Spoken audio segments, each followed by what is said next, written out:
What's up, everyone? Welcome to the Young Turks. I'm Ana Kasparian. Joining us today is John Iadarola. As I've mentioned earlier this week, Cenk Uygur is off for this week and next week, but he'll be back after that. John, thanks for joining us today, as you do every Wednesday. Happy to anytime, but just Wednesdays. Just Wednesdays. Well, you have your own show. Yeah, no, you have your own daily show. You've been having some great co-hosts throughout this week, so I would be very hesitant to take up one of those spots. Yeah, look, I was super jealous that Benjamin Dixon was co-hosting on your show regularly. So you can't do that. You can't just like hog him for yourself. So we had him on yesterday. It was great. Oh, I get it. I remember, for instance, when Brett used to produce for my show and then he was taken by the main show. So no, I understand how things work. Looks like Brett has some preferences, not saying anything. Anyway, I have some announcements to make, so let's get to that. It's hard, as you guys know, we have partnered up with Aspiration, which is a wonderful place to do your banking. It's a financial institution that cares about the environment and does not invest in the fossil fuel companies. And we are doing a sweepstakes with them. In fact, we are giving you an opportunity to enter to win an e-scooter. This is an electric scooter. JR looks really cool on one, which means that you'll probably look really cool on one. And you can find more information about this by going to tyt.com/greensummer. Some of you who already have a spend and save account think that maybe it's too late. I can't enter to win, but that's actually untrue. Even if you have an Aspiration account already, you can enter to win by referring friends to Aspiration. Again, just go to tyt.com/greensummer to learn more. Also, we have entered a partnership with Parkland Rising, and this is a wonderful documentary that we're actually going to be screening here at the Young Turks on August 3rd at 7 p.m. Eastern time, 4 p.m. Pacific. The film follows the stories of the high school students and families who became fierce leaders of the national movement for gun reform following the shooting at Marjorie Stoneman Douglas High. So again, you can watch that on August 3rd at 7 p.m. Eastern time at youtube.com/theyoungturks or tyt.com/live. And finally, some fun that John was not invited to, but it's okay. TYT is hosting a game night on our Twitch channel. This will take place tomorrow night at 9 p.m. Eastern time. Just go to twitch.com. Twitch.tv/TYT, twitch.tv/TYT to participate and watch at 9 p.m. Eastern time, 6 p.m. Pacific tomorrow. Yeah. All right, without further ado. Maybe it'll still be fun, I don't know. It's okay, maybe one day you'll be invited, but that's all right. Let's talk about provocateurs, because we have an update on a story that you guys definitely need to know about. The man seen smashing windows of an AutoZone in Minneapolis in the early days of the George Floyd protests has actually been identified. And this was based on a tip given to authorities via email. And there has now been an affidavit identifying this individual as 32-year-old Mitchell Carlson. And he does have a documented history of violence. He also has ties to white supremacist groups and certainly is not part of any Black Lives Matter protest. He is in fact an agitator who caused some serious damage to that AutoZone. And that had a domino effect that led to more violence, more damage during that protest. Now, according to the Daily Beast, in a search warrant affidavit, police say they have received a tip that the man is Mitchell Carlson, a full-fledged member of the Hells Angels and a known associate of the Aryan Cowboys. The Aryan Cowboys are a known prison gang out of Minnesota and Kentucky. Although the search warrant does not charge Mitchell with a crime, it stated that investigators were seeking data from cell phone towers that would provide information as to his whereabouts during the incident. The affidavit also noted that within a short time after the looting started, the AutoZone was set on fire. This was the first fire that set off a string of fires and looting throughout the precinct and the rest of the city. And for those of you who maybe didn't catch this story when we reported on it, or maybe forgot what this story was about, I do want to just quickly toss to the video showing the destruction that this man was causing, again, in the early days of the George Floyd protests in Minneapolis. That's why I'm doing this to you guys. What the? I ain't got part of that.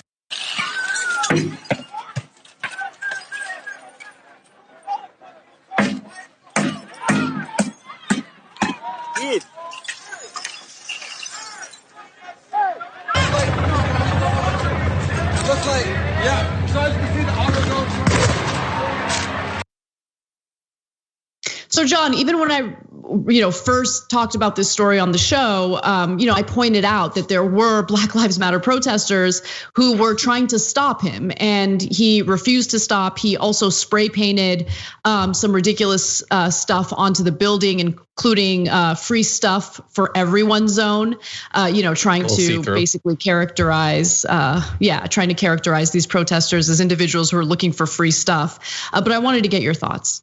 Yeah, or at least as people who advertise free stuff for other people. It seems more giving than usually the stereotype is. So I have a point to make, but I do have a question beforehand, because it seemed to me initially when I read these stories that this was the person, but the police seem to be acting as if it's a tip but not confirmed. Are they accepting that this is the actual individual present in the video you showed? It seems like they want more evidence, which is why the search warrant affidavit makes it clear that they want cell phone tower information to confirm his whereabouts. Yeah. He's identified as the top suspect in this case, and when you look at his history, you can see why. So, for instance, he's been implicated in other incidents involving violence. He was allegedly present when the Aryan Cowboys were accused of harassing a Muslim woman in late June. In February, he was charged with making terroristic threats and domestic abuse by strangulation. In February, he was sentenced on a misdemeanor level for the threats, but the abuse charges were later dismissed. In a separate case last month, he was convicted of domestic abuse. And go ahead. And that's why, I mean, look, I'm sure we've talked about it a million times. I know we don't, we're not necessarily gonna go on ad nauseum about it, but our country doesn't take domestic abuse nearly seriously enough. And when we don't take it seriously, it leads to these people committing other crimes. Like so often, this is one of the things you find with people who go on to not necessarily generally do things like this, but eventually end up killing people, is that they had domestic abuse cases in their past as well. And we generally just ignore it. We don't treat it as the serious crime that it is. But in terms of this, the thing that's depressing about this coming out is like, we knew as soon as we saw that video that that's not like Joe DSA who's like, you know what, I'm gonna use an umbrella. And I support the movement, that's why I'm doing this. Nobody actually thought that. But it's that it gets confirmed, and it's just the latest of a number of videos where the worst sort of crimes, the worst violence in all of these protests has always ended up being traced back to white supremacists, militias, the Boogaloo Boys, all of that stuff. And no matter how much it is, no matter how many confirmations there are, no matter how many murders there are, people running into crowds with their cars, like the people who are talking about how unacceptable the violence is at these riots, like Fox News and Trump and Barr and all of that, they'll never even acknowledge that any of these cases exist. It doesn't matter. Like even if the investigation is done, this person is found and they're charged, that's a tiny bit of justice for the actual event, but not for the situation that we have. The attempt to demonize the protesters and ignore their justifiable desires will continue, in part because all of the people who have actually been committing violent acts, including murder, they just get ignored. Right. I mean, I can't get over the way some police spoke about Garrett Foster, who was shot and killed by an individual who was planning on driving into a crowd of protesters. This happened in Austin, Texas. We shared the details of that story earlier this week. And it's amazing how this guy was shot and killed. This protester was shot and killed. And based on what witnesses are saying, he was shot and killed as he jumped in front of his fiance, who was in a wheelchair. And he did it to protect her as this individual was trying to drive into the crowd. But he's the bad guy. The victim who was shot to death and can't defend himself, can't speak for himself today. And you're right, those are the kinds of stories that you don't hear about on Fox. But they do love to latch on to imagery of violence, the so-called looting, the property damage, the graffiti, in order to just completely mislead people about what this movement is about. And it's really hard to argue that police brutality isn't a problem in this country when we see nonstop images of police brutality and the violence that they engage in when dealing with these protesters. They prove the protesters right every single day. And we have more examples of that throughout the show. Yeah. So let's talk a little bit about what's happening in New York, because We've been talking a lot about federal agents, but local police in New York have done some pretty shady stuff just recently. So plainclothes police officers in New York ganged up on a young woman and dragged her into an unmarked vehicle. This was a video that went viral last night, drew attention by a number of elected officials, including Representative Alexandria Ocasio-Cortez and Jerry Nadler. And so the cops are part of the NYPD warrant squad. These are not federal agents. I want to be clear about that. But the footage is highly disturbing, especially when you consider the number of cops who gang up on her and drag her into an unmarked car. And also think about the fear and terror someone would feel if plainclothes cops, you don't know if they're cops, are dragging someone into an unmarked car. You don't know who they are, you don't know what they're doing, and it's terrifying. So I'm gonna toss to the footage and I'll give you more details when we come back.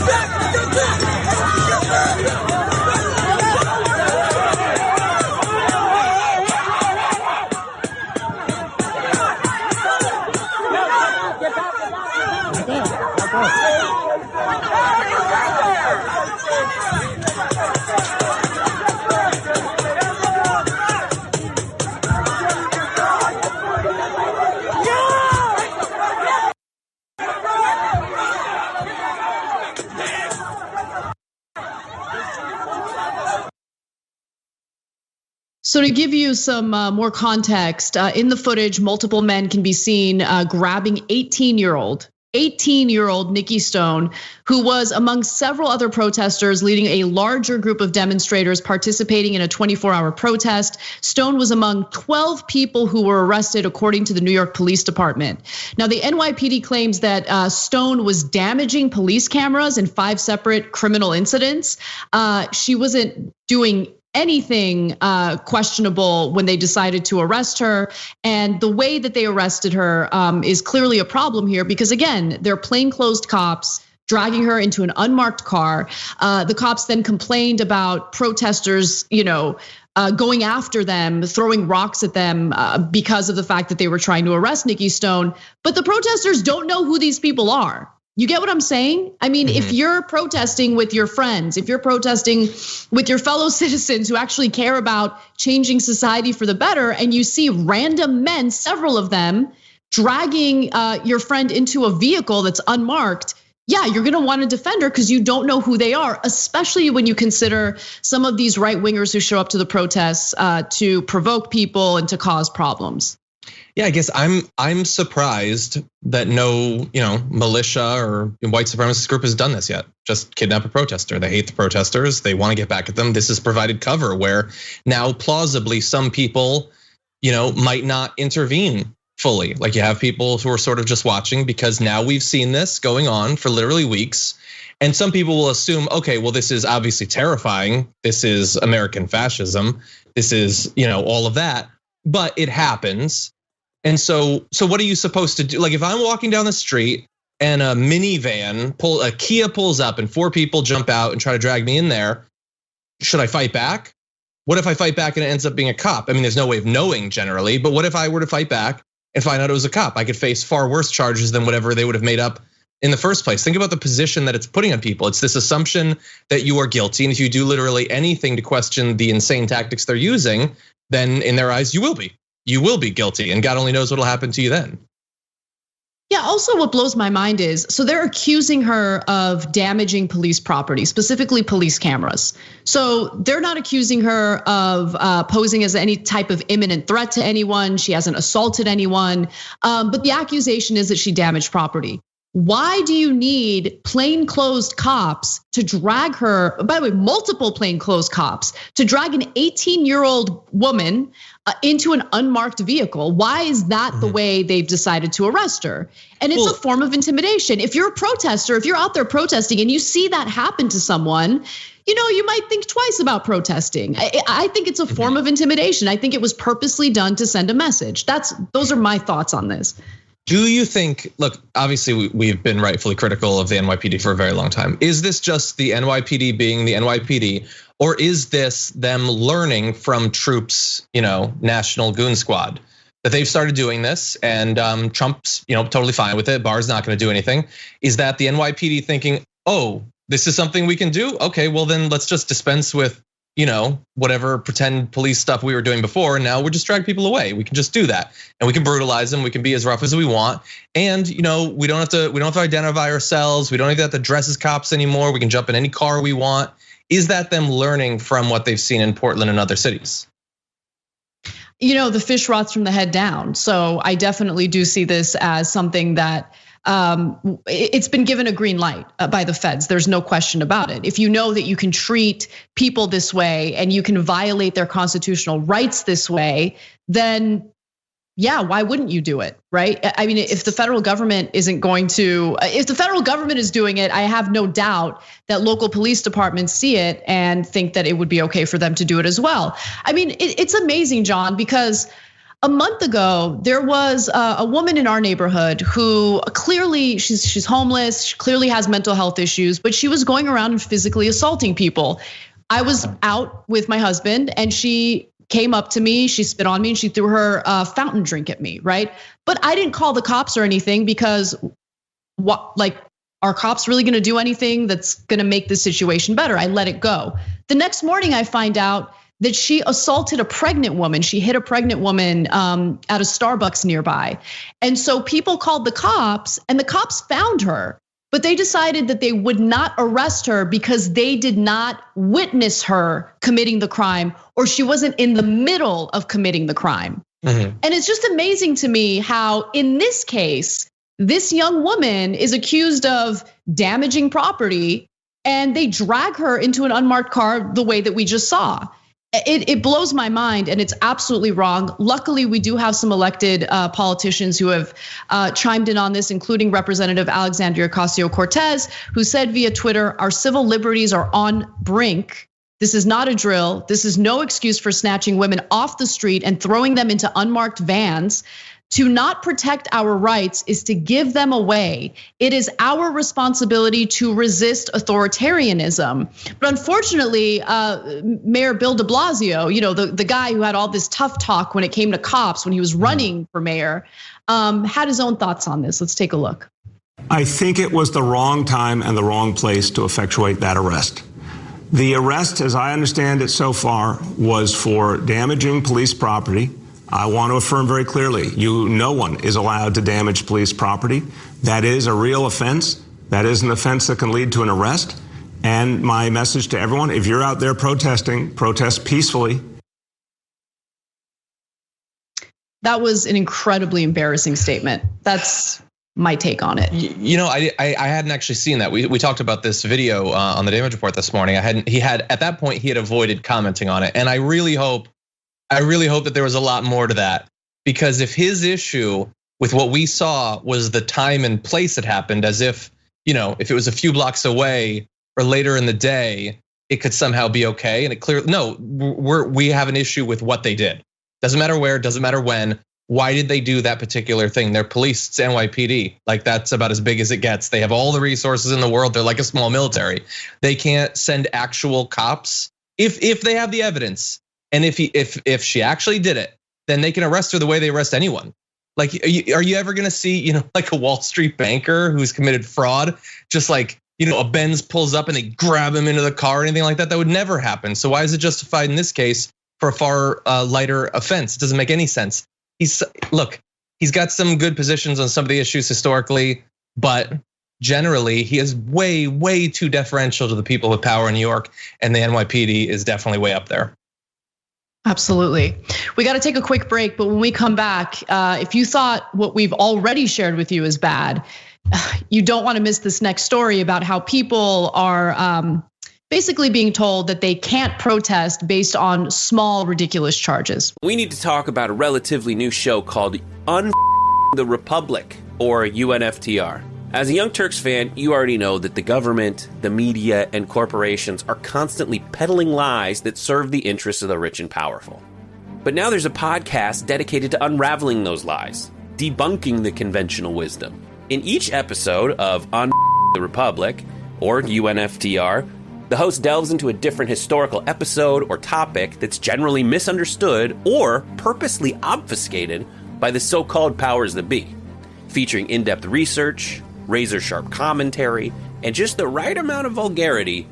The UNFTR podcast takes a sledgehammer to what you thought you knew about some of the nation's most sacred historical cows. But don't just take my word for it. The New York Times described UNFTR as consistently compelling and educational, aiming to challenge conventional wisdom and upend the historical narratives that were taught in school. For as the great philosopher Yoda once put it, you must unlearn what you have learned. And that's true whether you're in Jedi training or you're uprooting and exposing all the propaganda and disinformation you've been fed over the course of your lifetime. So search for UNFTR in your podcast app today and get ready to get informed, angered, and entertained all at the same time.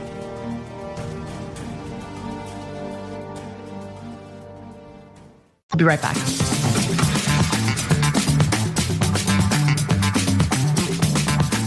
Hey guys, welcome back to TYT. We always tell you different ways that you can help support the show, but there's a super easy way you can do that right now. Like the stream, just like it. If you like it, then like it. Why wouldn't you like it? And then you can share it. That's another way of helping us out. And you can ring the bell if you're watching on YouTube. I don't think it's a complicated process, but I'm not going to explain how to do it because I can't visualize it at the moment. It's a button that you press. Or if you don't want to like the stream with the button, just enjoy it. Just like it. Come on, we're good. Come on, like it. I hope you guys like us. Well, let's take a look at the thermometer real quick because as you guys know, we're trying to raise some money to keep TYT sustainable. And we are up to $180,381 for this month. So we're super close to hitting our goal for the month. Just want to thank you guys so much for contributing. Even if you can't contribute and you watch every day and you support us that way, thank you. I know it's tough times out there with this pandemic. And so any bit of support, either verbal, visual, or financial, goes a really long way. It keeps us going. I'm gonna read a few member comments and we'll move on. The Math Magician says, gee, one of the most famous violent protesters turned out to be a white nationalist with a criminal record as long as my leg. What a shock. You got some long legs, huh? Okay, I see you. Progressive Pirate says, a looter usually loots, not just break windows and paint right-wing memes on a wall, inviting others to loot a store. It's a good point. Hammerdan says, the cops that oversee these demonstrations are almost always absent at the locations of vandalism and looting. They're busy elsewhere, pepper spraying veterans, moms, dads, and grandparents. Hardly a coincidence. And it takes a lot of courage, really, to be one of these protesters who knows that you're likely going to be met with this kind of violence. But the videos and the images that have been, publicized are important because it really does prove the point that these protesters are trying to make, that the brutality has gone too far, it's gone on for too long. And I think that's part of the reason why we're seeing, the support for Black Lives Matter increase. It's definitely, the support is much higher today than it was when the movement first began. And, I'm really proud of all the people out there who have remained strong and they still show up to voice, their anger and their displeasure at how they've been treated for so long. Hypergamer says she was a young trans woman too. I didn't know that. That's how trans folk end up murdered, and that extra layer of fear on top, it's absolutely disgusting. Hypergamer, thank you for sharing that with us. I actually had no idea that Nikki Stone was trans. All right, well, let's move on to the rest of the news. All right. Federal judges are assisting the Trump administration in violating the constitutional rights of protesters, specifically their right to assemble and protest. There's freedom of speech. And this is based on investigative reporting done by ProPublica. This reporting indicates that federal authorities arresting protesters in Portland, Oregon on offenses as minor as failing to obey an order to get off a sidewalk on federal property, and then tell them they can't protest anymore as a condition for release from jail. So they'll get arrested for allegedly failing to move off of the sidewalk, and then they will not be released unless they agree to avoid protesting moving forward. So at least 12 protesters arrested in recent weeks have been specifically barred from attending protests or demonstrations as they await trials on federal misdemeanor charges. One release document instructs, do not participate in any protests, demonstrations, rallies, assemblies while this case is pending. So John, I have more details on this. I wanted to get your thoughts. Well, I mean, you'll be shocked to find out I'm against it. But my initial knee-jerk reaction is how can you make your release contingent on giving up one of your constitutional rights? And then I realized, okay, so there are instances where that does exist. For instance, you could potentially be barred from owning a firearm based on your experience committing violent crimes or something like that. Roger Stone, for instance, wasn't allowed to continue going on Twitter because he was rampantly, trying to intimidate witnesses and things like that. But as a general case, this sort of extreme light misdemeanor, meaning that one of your core rights, one of the first ones that you have, could be taken away, is so obviously unacceptable that I can only imagine what the First Amendment warriors in the independent dark web are gonna do when they find out about it. Because free speech rights are being violated, and not just some sort of general speech, but literally your ability to do political activism, to protest for what you believe. I mean, they're gonna be so worked. Obviously, it's ridiculous. They're not gonna care at all because this isn't about a right-wing speaker getting a check for $50,000 for doing like an hour speech. This is about real people actually fighting for change. But how is this acceptable? How can this continue? This is the sort of thing that happens on like judge TV shows. These sorts of ridiculous stipulations but this isn't a TV show, this is reality. Right, and these judge TV shows have to do with civil suits and nonsense. This has to do with federal agents arresting protesters on ridiculous charges, including, literally failing to move off of a sidewalk. Is there evidence that the protester heard? Was it a chaotic scene and maybe the protester didn't hear?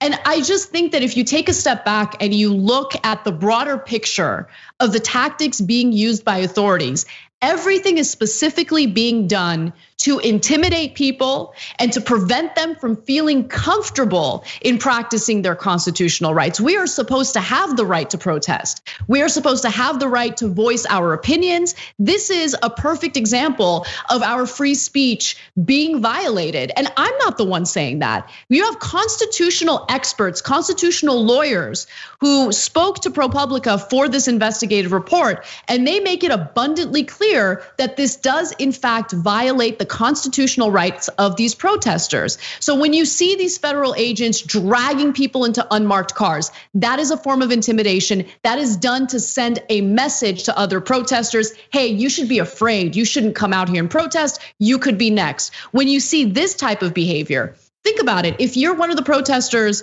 who was arrested by a federal agent on nonsense charges and you're detained during a pandemic, it's terrifying. You don't know when you're gonna get out, and they dangle your free speech rights right above you and tell you, look, you gotta give up your rights in order for us to release you. You gotta agree to never go to another protest again. And I honestly don't blame the protesters who do take that deal. Who would wanna be held in federal detention? Well, I wouldn't want that. Yeah, well, and especially as you mentioned, during a pandemic, it's, being taken in is a threat to your life. Being held there for longer is a continuing threat to your life. But honestly, I would wonder if someone, I'm not a lawyer, I'm not a lot of things, I'm especially not a lawyer. But if someone took this sort of deal, obviously, watch out for yourself. But like my knee-jerk reaction would be, go back to the protests. And if they take you in for violating it, then I would try to send that up the judicial system as far as I can. Like let's have an actual battle about some judge's ability to strip away your First Amendment rights so that you aren't held for committing some misdemeanor. I mean, God only knows what's going on in America. I would assume that couldn't possibly stand, but in 2020, who knows? And I want to be super clear. The people that we're talking about here have been charged with federal misdemeanors, okay? So again, I give you the example of failing to move off the sidewalk because, first of all, that's one of the examples given by ProPublica. That was a literal federal misdemeanor charge that someone's dealing with. But we're not having a conversation about people who are actually harming others, causing any type of violence. These are people who really, I think should absolutely be allowed to go back and protest. I want to give you some specific examples. So as ProPublica reports, those terms were given to me, according to one of the protesters, after being in a holding cell for 14 hours, okay? So this individual was actually charged on July 24th for failing to obey a lawful order. It was pretty cut and dry. Just, these are your conditions for getting out of here. If I didn't take it, I would still be in holding. It wasn't really an option in my eyes. Now, constitutional lawyers said conditioning release from jail on a promise to stop joining protests were overly broad and almost certainly a violation of the First Amendment right to free assembly.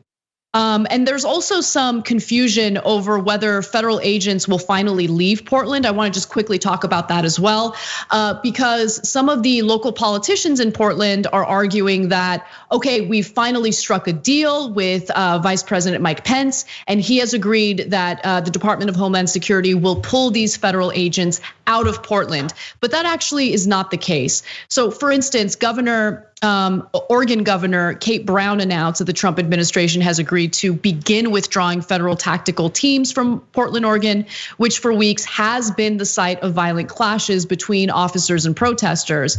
But officers from Customs and Border Protection and Immigration and Customs Enforcement, were allegedly going to start pulling, their agents out tomorrow on Thursday, but the Department of Homeland Security is expected to retain a presence in the city, however, and the Trump administration pushed back on the suggestion that agents would begin leaving as early as Thursday. Brown said a limited contingent of federal officials will stay focused on protecting the interior of the federal courthouse that has been at the center of the unrest.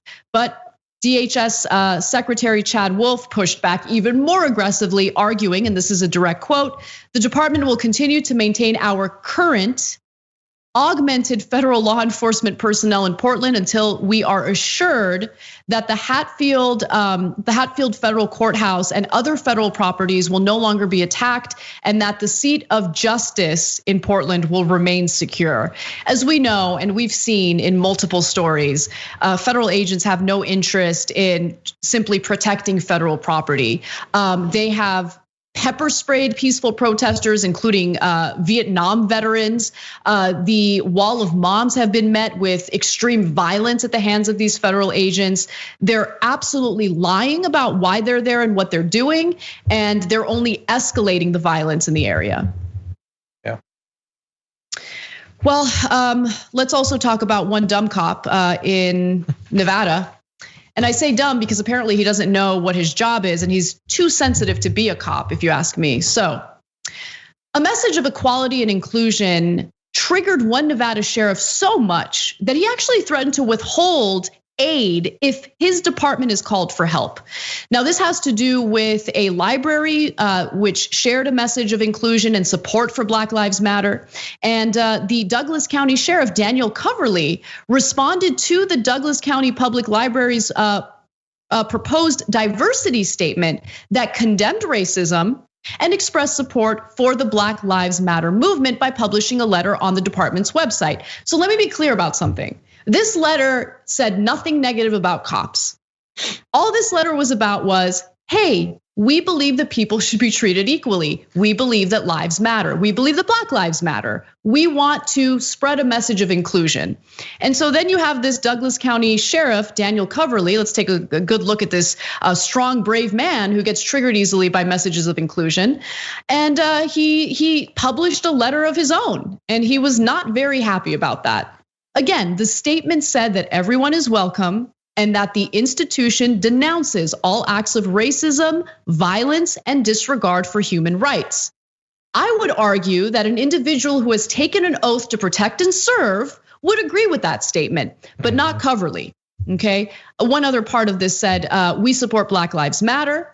We resolutely assert and believe that all forms of racism, hatred, inequality, and injustice don't belong in our society. So what did the whiny sheriff have to say about this? He published his own letter and said, due to your support of Black Lives Matter and the obvious lack of support or trust in the Douglas County Sheriff's Office, please do not feel the need to call 911 for help. I wish you good luck with your disturbances and lewd behavior. Now, John, if you decide that, let's say, someone in management does something you don't like and you don't do your show on any given day, what happens? What happens? I mean, because you're not doing your job, right? Let's find out. No, nothing good, I would imagine. I assume I get probably fired eventually. The taxpayers are paying for the Douglas County Sheriff's Department. And the fact that this message of inclusion made him so upset blows my mind. And I checked to see if the library still had that letter posted online, and they don't. So they had some sort of conversation, and it seems like they came to some sort of agreement. But why are they conceding to this person? The person who's wrong here is the sheriff, who apparently can't handle, a message about inclusion, about how Black Lives Matter. One of my friends who owns a restaurant, he said something really funny, but it's also sad because of how true it is. He's like, cops are basically getting yelped right now and they can't handle it. But in this case, he's not even getting yelped. Like, he's not dealing with a negative review.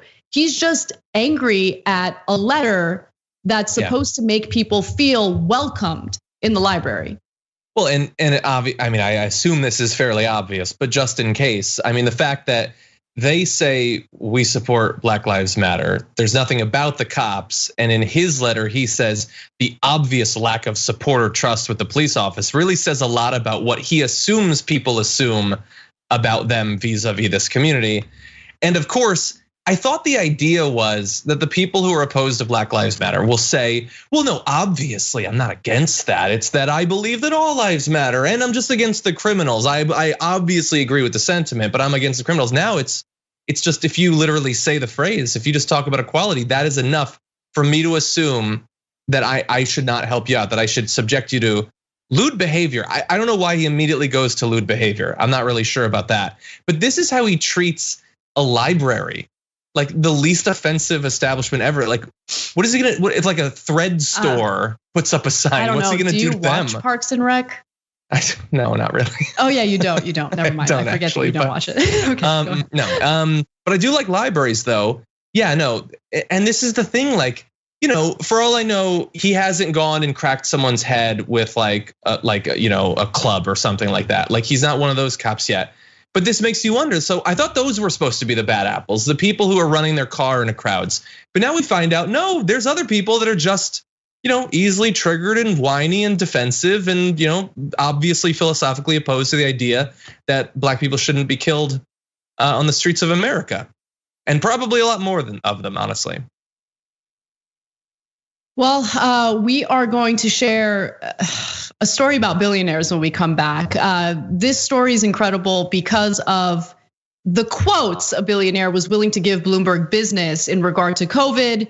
And it just proves that they're just as callous as you would believe. So we have that and more for you when we return. At TYT, we frequently talk about all the ways that big tech companies are taking control of our online lives, constantly monitoring us and storing and selling our data. But that doesn't mean we have to let them. It's possible to stay anonymous online and hide your data from the prying eyes of big tech. And one of the best ways is with ExpressVPN. ExpressVPN hides your IP address, making your activity more difficult to trace and sell to advertisers. ExpressVPN also encrypts 100% of your network data to protect you from eavesdroppers and cyber criminals. And it's also easy to install. A single mouse click protects all your devices. But listen, guys, this is important. ExpressVPN is rated #1 by CNET and Wired magazine. So take back control of your life online and secure your data with a top VPN solution available, ExpressVPN. And if you go to expressvpn.com/TYT, you can get 3 extra months for free with this exclusive link just for TYT fans. That's expressvpn.com/TYT. Check it out today.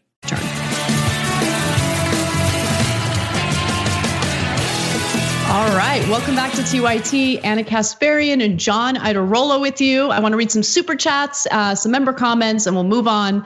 Let me tell you straight from the super chat comments just said, Anna and John with a little heart emoji. So we love you. Thank you so much. Thank you. We also have Andrew writing in saying, no videos show bottles or rocks being thrown. You're right, they allege it. In the video, you can see that fellow protesters are trying to help her. That's the only thing that I saw. You can't really see bottles or rocks. But I don't blame the protesters for doing that. They don't know who these individuals are, and that wasn't a proper arrest. I mean, several men ganging up on one person, especially like an 18-year-old woman, and dragging her into an unmarked car is terrifying. You don't know who they are.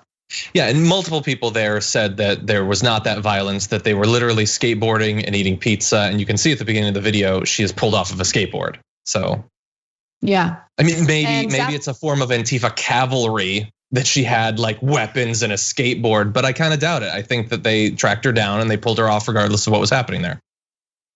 And I want to read a great comment from none other than Gabby Marita from the members comment. You can be a member by going to tyt.com/join. She says, I'm 100% with John. If the police ordered you not to protest as a condition of your release, call their bluff and go protest again. Make them explicitly arrest you for the crime of protesting. See what all those First Amendment right wingers have to say then. Well, we know what the First Amendment right wingers are going to say. They're going to say nothing. In fact, they're going to try to justify what the federal agents are doing and the rulings by the federal judges. But again, I just want to say there are protesters who put their lives on the line every single day to join this movement, and I'm really proud of them because that's not an easy thing to do, especially when you experience all these forms of intimidation. Yeah. All right, well, let's move on to what's happening with billionaires in Silicon Valley. So Silicon Valley billionaires testified before Congress for an antitrust hearing. Now, for the most part, Democrats in the House Judiciary Committee actually did ask questions pertaining to antitrust issues. But unfortunately, then you have Republicans who make it very clear that they don't really understand how tech works, thus embarrassing themselves and asking questions like this. May I ask a specific of you? It was reported that Donald Trump Jr. got taken down for a period of time because he put something up on the efficacy of hydroxychloroquine. Why did that happen? So why did that happen, John? Oh my God. Why did that happen? The funny thing is, it's great to in a conversation where the sort of crux of it is that Facebook allows misinformation that ends up confusing a lot of people, stereotypically but not exclusively. These older people that have a more difficult time understanding, what's true and false on the internet. And the question is being delivered by someone that I have to imagine is exactly that. Like he's confused about the room he's in, let alone anything else. So just to give everyone some context, the question that Sensenbrenner from Wisconsin was asking there, and I think that Zuckerberg actually did a decent job answering it, has to do with the misinformation that was posted on Twitter by Donald Trump Jr. Now, Mark Zuckerberg, you guys know, is not the CEO of Twitter. He's the CEO of Facebook. Facebook did take down a video that had misinformation about hydroxychloroquine and masks. And as Zuckerberg mentioned, the reason why they made that decision is because it spread misinformation that could really hurt people and cause them to do things that would get them sick and they could possibly die. That's the right answer. But look, the way I feel about this hearing, I think that antitrust issues are serious. I think that this hearing will lead to nothing. I'm just keeping it real. I think this is all about political theater. And while Democrats certainly did have some decent moments, it's one thing to talk the talk. It's something entirely different to walk the walk. And so, sure, there might be some good footage from today that Democrats can use. Republicans further embarrass themselves, which their voters absolutely love. So I guess it's a win for the politicians, but a lose for us Americans who are actually really worried about Silicon Valley's ever-growing power. Now, I also want to talk about how Silicon Valley has profited handsomely from this pandemic as tens of millions of Americans are really struggling. Tens of millions of Americans have lost their jobs, John. They've lost their healthcare benefits as a result of that. Congress has shown an unwillingness to really do what it takes to offer real economic and financial relief in the next stimulus bill, and that's terrifying. But Bloomberg Business did speak to one of these billionaires.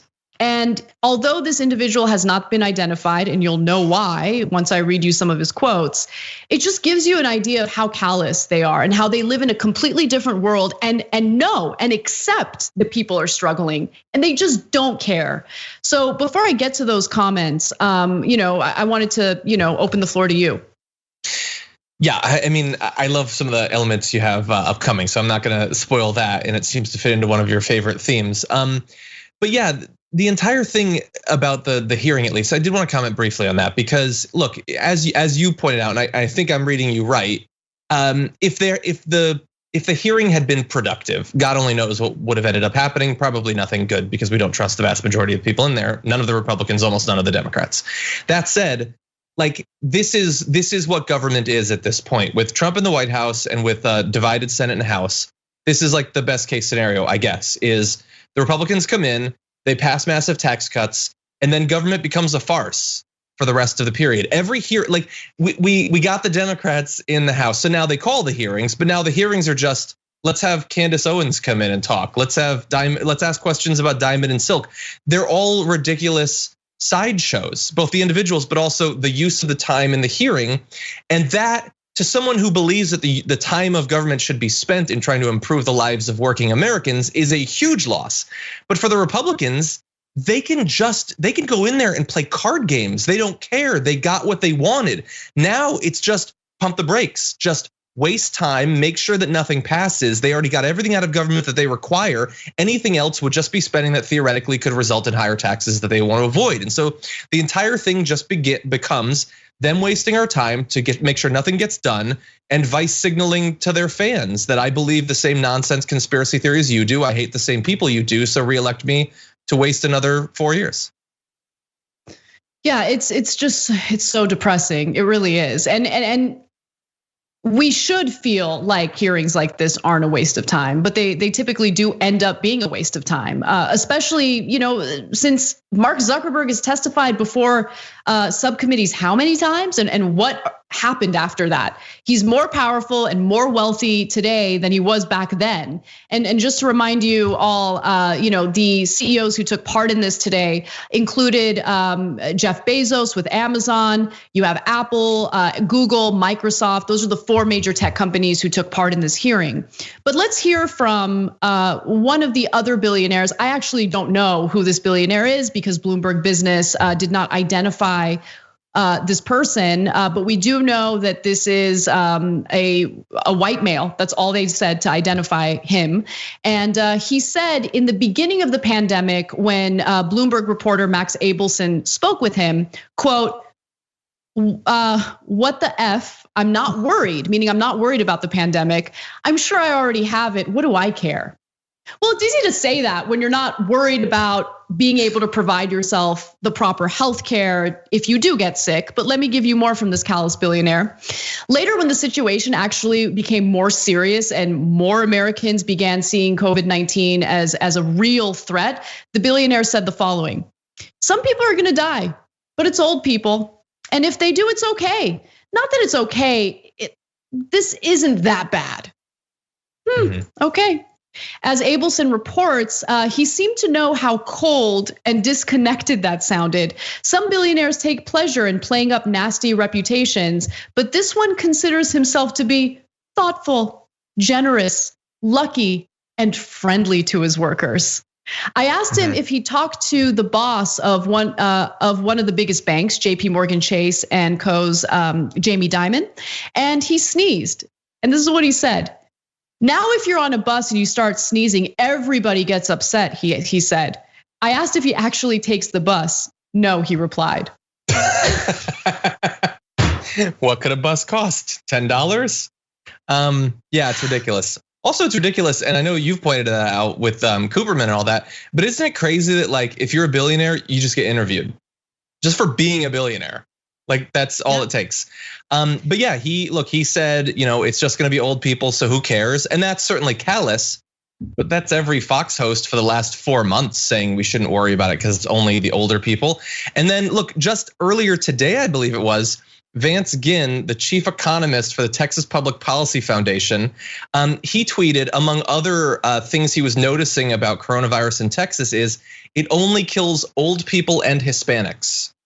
Now, he eventually took down the tweet because, wow, but he felt comfortable enough to tweet that initially. This is how they sort of think. quasi-apology This is now. how they think. This is how they think. That's why I actually do like that they're getting interviewed, because this is really what they think. Let me give you more from this Bloomberg billionaire. And I say Bloomberg because he was interviewed on Bloomberg. I mentioned the other rich people were scrambling to protect their health. Some were securing special access to virus tests and experimental drugs, if not their own ventilators. And here's what the billionaire said. I could get my hand on a test, he said. He told me his peers were quietly inquiring about reserving beds at private hospitals in case they got sick.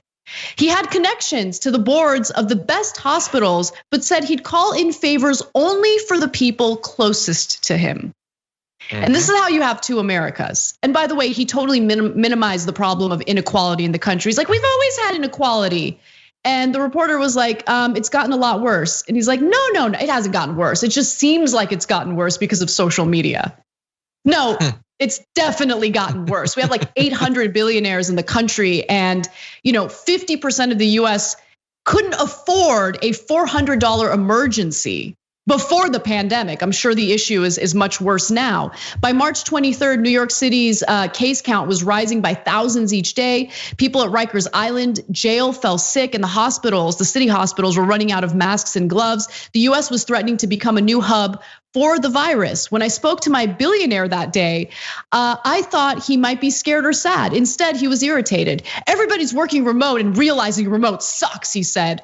I asked how it was different from the 2008 financial crisis. I have to make individual calls. It's so hard. It's so hard to deal with all these things. You can't get 5 people in a room. Anyway, that's what we're dealing with when it comes to billionaires in this country. They clearly do not care about the pain and suffering of everyone else because they've benefited from it. Check out the post game, lots of great stories, tyt.com/join to become a member. See you soon. Thanks for listening to the full episode of the Young Turks. Support our work, listen ad-free, access members-only bonus content, and more by subscribing to Apple Podcasts at apple.co/TYT. I'm your host, Cenk Uygur, and I'll see you soon.